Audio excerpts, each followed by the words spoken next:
देश में जारी लोकसभा चुनाव के घमासान के बीच आरोप प्रत्यारोप का दौर जारी है। कांग्रेस के वरिष्ठ नेता और पूर्व केंद्रीय मंत्री अनिल शास्त्री ने प्रधानमंत्री नरेंद्र मोदी के साथ केंद्र की भाजपा सरकार पर गंभीर आरोप लगाए हैं। भोपाल में पत्रकारों से चर्चा करते हुए अनिल शास्त्री ने कहा कि केंद्र सरकार सरकारी जांच एजेंसियों का दुरुपयोग कर रही है।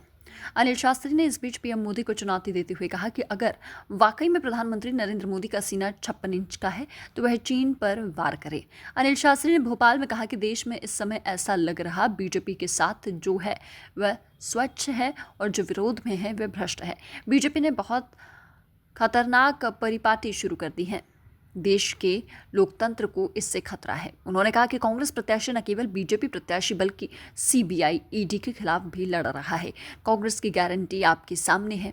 राहुल गांधी की गारंटी चुनावी जुमले नहीं है, मोदी की गारंटी चुनावी जुमले है। अनिल ने कहा कि इलेक्टोरल बॉन्ड की चर्चा किसी ने नहीं की, सब इस पर शांत है। उन्होंने कहा कि आज के दौर में बीजेपी को वोट देने का मतलब दिक्कतों का सामना करना है।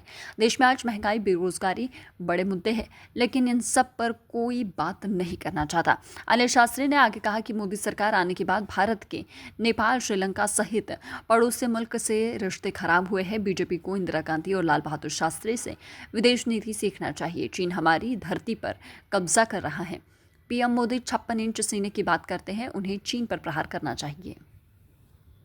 हमारे संबंध नेपाल से खराब हुए हैं। मोदी सरकार के आने के बाद हमारे संबंध मालदीव के खिलाफ खराब हुए हैं। हमारे संबंध श्रीलंका से खराब हुए हैं और उसका नतीजा ये हुआ कि इन सभी मुल्कों का, जो हमारे पड़ोसी देश हैं, पाकिस्तान तो पहले से था, इनका सारा झुकाव जो है अब चीन की तरफ बढ़ता जा रहा है।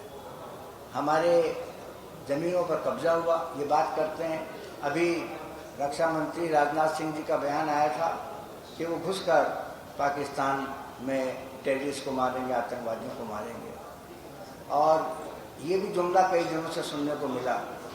अगर घुस के मारने की बात है तो उनको सीखना चाहिए इंदिरा गांधी से, जिस तरह से उन्होंने बांग्लादेश को 1971 में आज़ाद कराया।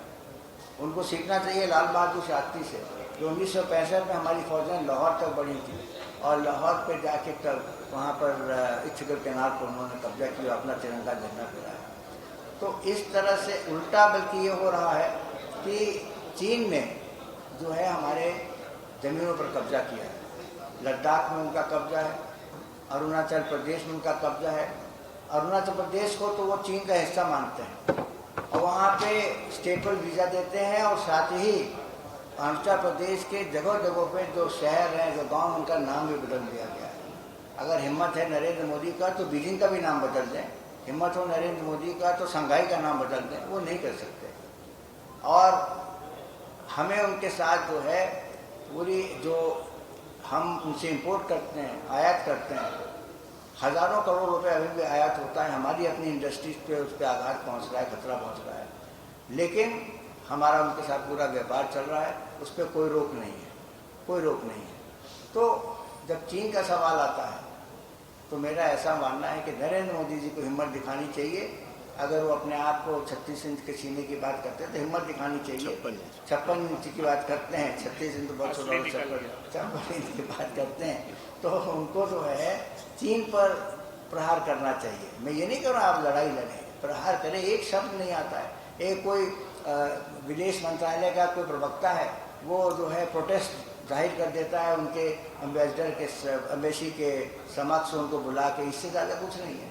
लेकिन नरेंद्र मोदी जी ने आज तक चीन पर या अरुणाचल प्रदेश के सिलसिले में कभी भी एक शब्द नहीं कहा है। हमारे जवानों को वहाँ मारा गया है, लेकिन उस पर भी कुछ हुआ नहीं है, सिवाय कि विदेश मंत्रालय का कोई भी प्रवक्ता जो है वो जाके उसको कंडेम कर देता है और उसके बाद बात खत्म हो जाती है।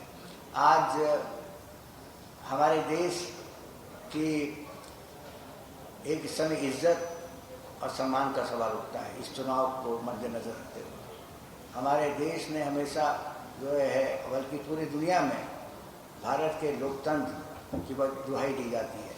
आज भारत जो है दुनिया का सबसे बड़ा लोकतांत्रिक मुल्क है, सबसे बड़ा लोकतांत्रिक, largest democracy in the world, जहाँ पे जो है 100 करोड़ लोग वोट देते हैं। कहीं ऐसा होता नहीं है। तो ऐसे इस तरह का जो हमारा सम्मान है, वो सम्मान और इज्जत को ठेस पहुंची है, क्योंकि आपने देखा कि अमेरिका की हमेशा जो है बड़ी दोस्ती मोदी जी कर रही हो हमेशा, चाहे वो बैरक ओबामा रहे हों या डोनाल्ड ट्रंप रहे हों और अब बाइडेन रहे हों, वो सबको जो है अपना दोस्त मानते हैं और यही कहते हैं कि ही इज़ माई फ्रेंड। और उन्होंने तो बीजिंग के राष्ट्रपति जिनपिंग को भी कहा था जब गुजरात बुलाया था पिछले चुनाव से पहले, और उन्होंने कार्रवाई नहीं की थी कोविड की, सिर्फ इसलिए कि वो उनको आमंत्रित किया गया था, उनका कार्यक्रम था गुजरात में, जो मोटरा जो जिसको अब वो मोदी स्टेडियम कहते हैं, वहाँ उनका कार्यक्रम था। वो कार्यक्रम जब हो गया और मध्य प्रदेश की सरकार उन्होंने गिरा ली, उसके बाद उन्होंने लॉकडाउन किया।